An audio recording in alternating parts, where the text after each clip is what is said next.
day, everyone. Welcome to your pre-calculus class. I am Mr. Belmosnones, and I will be your facilitator in this subject. Pre-calculus has three main parts: the analytic geometry, the series and sequence, and trigonometry. Of course, we are going to start with the analytic geometry. Khan Academy defined analytic geometry as the coordinate geometry. Here, objects are visualized in a coordinate plane.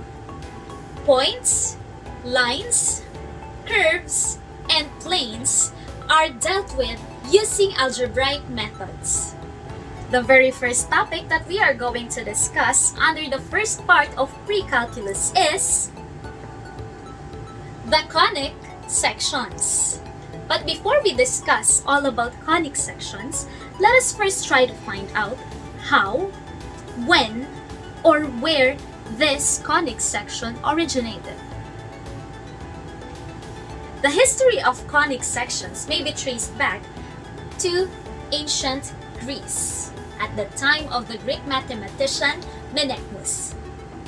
At that time, King Minos wanted to build a tomb but thought that the current dimensions of their tomb was too lousy. King Minos wanted to double the size of the cube without affecting the length. So several mathematicians tried to find a solution, but only Menaechmus was able to provide one. He was able to discover the conic sections from here. But at that time, the conic sections were named differently from what we know now. Those conic sections were named the section of a right-angled cone, the section of an obtuse-angled cone, and the section of an acute-angled cone. After Menaechmus introduced the idea and concepts about conic sections, many other mathematicians investigated it, including Euclid and Aristaeus. Although the next major contribution for conic sections was done by Archimedes and Apollonius. The great Archimedes never published a book that is solely about the conic sections. However, he was able to publish books which contains some of the concepts of conic sections, and those are the quadrature of parabola, conoids and spheroids, floating bodies, and plane equilibrium. Although there are no evidences of the work of Euclid, it is said that he inspired the work of the great Archimedes. Apollonius, who was known as the great geometer, was able to publish 8 books that is solely about the conic sections. The first 4 books were in Greek translation. The next 3 books were in Arabic translation. And sadly to say, the last one was lost entirely.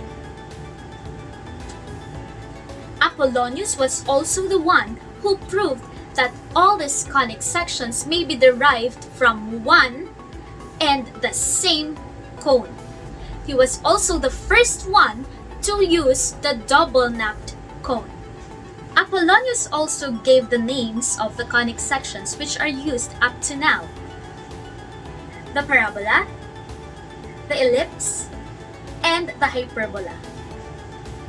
Although it was believed that all of the work of Apollonius was derived from the work of the great Archimedes. After Apollonius, Pappus, and Proclus shed light to the contributors of the conic sections. They were the reason why previous mathematicians were credited for their works, and they did this by providing commentaries on different works in the 5th century.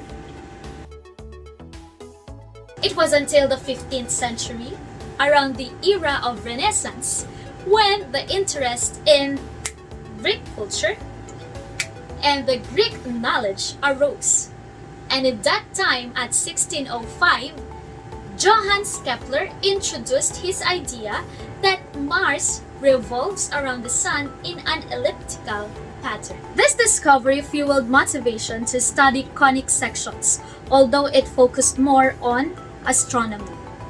Kepler was also the one who discussed that instead of 3, we have 5 conic sections, and those are circle, parabola, ellipse, hyperbola, and lines. He also stressed out that the parabola and the lines are the extremes of ellipse. Other pioneers to the discovery of conic sections were Newton, Poncelet, Steiner, Dandelin, Dupin, Jurgen, Biancon, and Schraub. That concludes the origin of the conic section. Now let's go with its definition. Conic section is a set of points whose distances from a fixed point are in constant ratio to their distances from a fixed line. To derive the conic sections, we will be needing a double-napped cone and a cutting plane.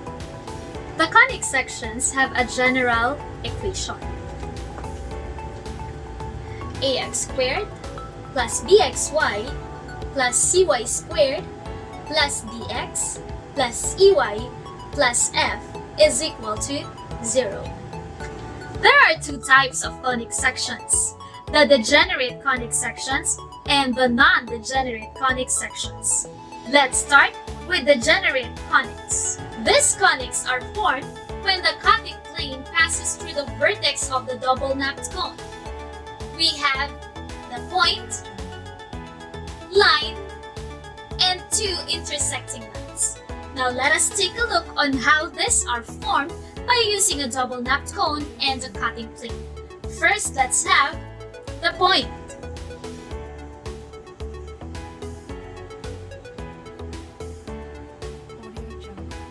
The line.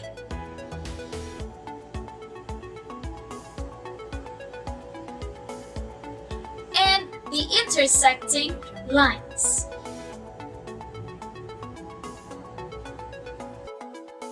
We are actually going to focus more on the second type of the conic section, which is the non-degenerate conic sections. These conics are formed when the cutting plane does not pass through the vertex of the double-napped cone.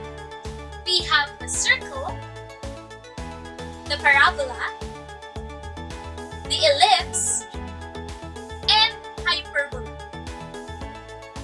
The circle is formed when the cutting plane is parallel to the base of the cone. Let's take a look on how it is formed.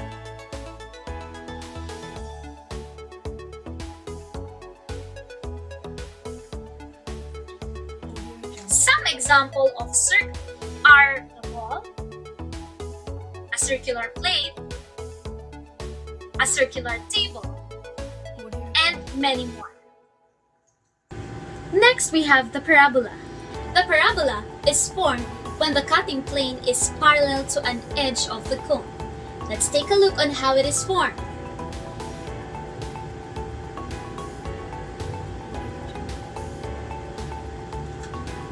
Some examples of parabola is the arc of the McDonald's logo,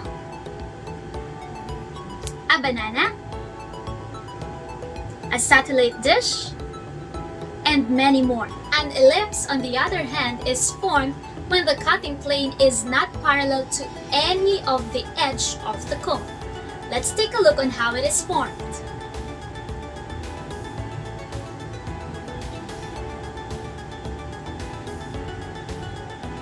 Some examples of the ellipse are the egg, the football, the orbit of the Earth, and many more.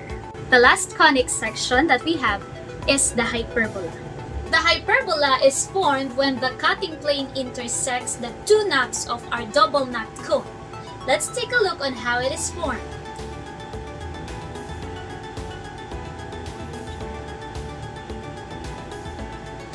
Some examples of the hyperbola are the hourglass, of course the basketball court, and many more. As defined earlier, conic sections have a constant ratio, and this ratio is known as the eccentricity. Eccentricity, as defined by Malang et al., is the ratio between the distance of a fixed point called the focus and the distance of a fixed line called the directrix from a set of points. The parabola has an eccentricity of 1. An ellipse has an eccentricity that is less than 1. The hyperbola has an eccentricity that is greater than 1, while the circle, which is considered as a special kind of ellipse, has an eccentricity of 0. Once again, this is Miss Bell, echoing to you what Euclid once said, "The laws of the nature are but the mathematical thoughts of God."